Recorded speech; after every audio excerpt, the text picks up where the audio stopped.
با این 10 خوراکی میل جنسیت رو انفجاری افزایش بده. سلام عرض میکنم خدمتتون، به کانال من خوش اومدید. آیا میدونستید بعضی از خوراکی ها میتونن مثل یک ویاگرای طبیعی عمل کنند و تمایلات جنسی شما رو چند برابر افزایش بدن؟ امروز توی این ویدیو میخوایم راجع به 10 خوراکی صحبت کنیم که میتونن سطح انرژی بدن شما، تمایلات جنسی و حتی زندگی روزمره شما رو دگرگون کنند.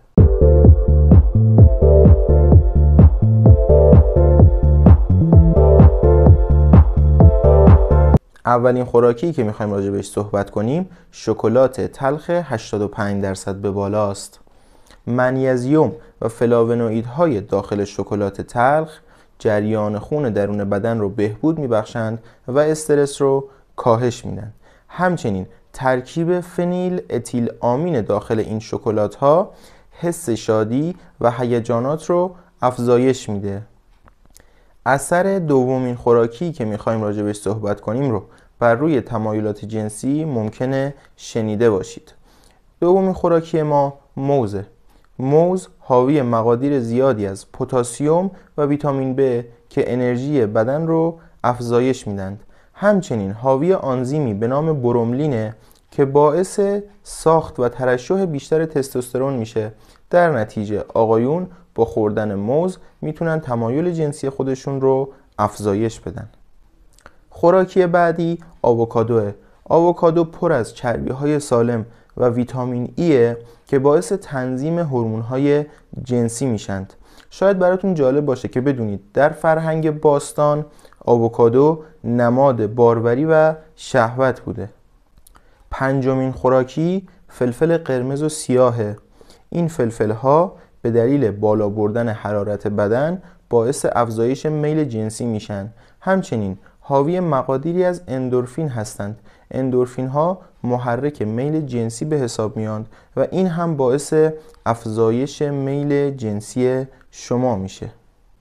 ششمین خوراکی که میخوام به شما معرفی کنم بمب معجزه‌گر ویدیوی ما حساب میشه و اگر سعی کنید هر روز از این ماده استفاده کنید قطعاً میل جنسی شما بالا میره.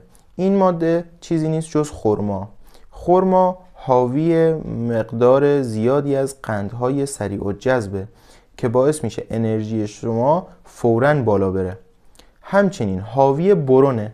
برون یک ترکیبیه که ترمیم کننده هورمون‌های جنسیه و همین امر باعث میشه که اگر هورمون‌های جنسی شما آسیب دیدن یا مقدار ترشحش کمه بالا بره. از دیگر خواص خرما میتونیم به فیبر و آهن اون اشاره کنیم که باعث خونسازی میشه و افزایش جریان خون به سمت آلت تناسلی خودش باعث افزایش میل جنسی شما میشه. شاید باورتون نشه اما خوراکی بعدی گوشت قرمزه. گوشت قرمز حاوی مقادیر زیادی از زینکه.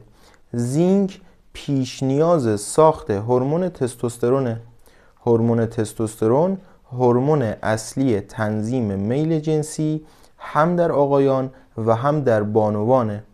کمبود زینک باعث کاهش تولید تستوسترون میشه و این کاهش تولید تستوسترون باعث کاهش میل جنسی هم در آقایان و هم در بانوان، کاهش قدرت نعوذ آلت تناسلی در آقایان، کاهش کیفیت اسپرم آقایان و همچنین اختلال در تخمک گذاری بانوان میشه. پس گوشت قرمز هم بسیار مفیده. اما چه گوشت قرمزی؟ گوشت قرمز بدون چربی گوساله یا گوسفند. سعی کنید از چربی استفاده نکنید چون چربی خودش تأثیر منفی روی تولید تستوسترون میذاره و در نتیجه میتونه با اثر عکس میزان تمایل جنسی شما رو کاهش بده. در طب سنتی از خوراکی هفتم برای تأمین انرژی جنسی آقایان و بانوان استفاده میشه. این ماده چیزی نیست جز عسل. عسل حاوی مقادیر زیادی از قند طبیعیه و این باعث افزایش انرژی در شما میشه. همچنین حاوی عنصر بره. بر به تنظیم هورمون استروژن و تستوسترون کمک میکنه. در نتیجه هم در آقایان و هم در بانوان باعث افزایش میل جنسی میشه. هشتمین خوراکی ما مغزدانه ها خصوصاً بادامه. این مواد حاوی مقادیر زیادی از اسیدهای چرب امگا 3 و سلنیوم هستند که به سلامت هورمون ها کمک میکنه. بادام منبع غنی از ویتامین ایه که باعث افزایش استقامت جنسی میشه. خب تا اینجای ویدیو اگر از مطالب گفته شده راضی بودید لطفاً با لایکتون به ما دلگرمی بدید. بعد از اینکه 2 تا خوراکی دیگر رو معرفی کردیم در ادامه به شما نحوه تهیه معجون سرخ رو آموزش میدیم که حاوی همین مواد گفته شده است و میل جنسی شما رو به صورت انفجاری افزایش میده. پس با ما همراه باشید. خوراکی بعدی یه فکت ثابت شده داره که ممکنه باور نکنید. 9مین خوراکی ما انجیره. انجیر منبع غنی از قندهای طبیعی همچنین فیبر و مواد معدنیه. پس هم باعث افزایش انرژی شما میشه و هم جریان خون رو بهبود میبخشه. اون فکتی که بهتون گفتم اینه: چون شکل ظاهری انجیر شبیه کیسه بیضه آقایانه، دیدن انجیر توسط خانم ها باعث افزایش میل جنسی در اونها میشه. چیز عجیبیه نه؟ 10مین و آخرین خوراکی ما زنجبیله. زنجبیل با افزایش حس انرژی و گرما میتونه میل جنسی شما رو به شدت افزایش بده. این 10 خوراکی که بهتون معرفی کردیم نه تنها میل جنسی شما رو افزایش میدن بلکه به بهبود سطح سلامتی شما هم کمک میکنند. یادتون نره علاوه بر خوردن این مواد تغذیه سالم، ورزش و انجام کارهایی که استرس شما رو کمتر میکنه هم برای افزایش میل جنسی شما مفیده.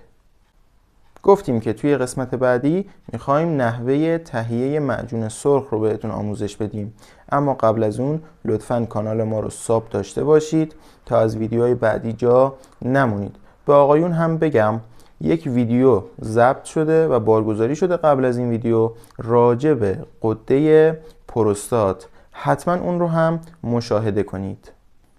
موادی که شما برای تهیه این معجون سرخ که در واقع نوعی اسموتی نیاز دارید بدین شرحه: 1/2 هندوانه، 1 قاشق غذاخوری عسل، 1 عدد موز، 1 قاشق چایخوری زنجبیل تازه رنده شده، 1 قاشق غذاخوری پودر کاکائو یا شکلات تلخ آب شده، 5 عدد انجیر تازه یا خشک، 1 قاشق چایخوری مغز بادام پودر شده و همینطور کمی فلفل قرمز و سیاه. طرز تهیه این معجون هم خیلی آسونه. شما باید همه این مواد گفته شده رو داخل مخلوط کن بریزید و خوب مخلوطش کنید. اگر غلیظه میتونید از آب نارگیل یا شیر بادام هم استفاده کنید. نحوه مصرفش هم اینجوریه که اگر شما از این معجون برای افزایش انرژی استفاده میکنید میتونید صبحها به عنوان یک نوشیدنی انرژیزا میل کنید. اما اگر برای افزایش میل جنسی استفاده میکنید بهتره که 1 ساعت قبل از رابطه جنسی میل بشه. چرا این معجون اثر انفجاری داره؟ هندوانه، زنجبیل و فلفل درون این معجون باعث بهبود گردش خون و افزایش حساسیت جنسی میشند. همچنین عسل، انجیر و بادام هم باعث افزایش مقدار هورمون‌های جنسی و در نتیجه افزایش میل جنسی میشند. کاکائو و موز هم با افزایش سروتونین استرس رو کاهش میدند. استرس هم که دشمن میل جنسیه. خب ویدیوی ما همینجا تموم شد. امیدوارم که لذت کافی رو برده باشید. لطفاً ویدیو رو لایک کنید، کانالمون رو ساب داشته باشید. اگر امکان داره زنگوله نوتیفیکیشن رو روشن کنید که هر وقت ویدیوی جدیدی آپلود کردیم زودتر از بقیه به دست شما برسه. اگر هم از اقوام و دوستان شما کسی رو سراغ دارید که با این مشکل دست و پنجه نرم میکنه لطفاً این ویدیو رو بهش معرفی کنید. تا ویدیوی بعدی.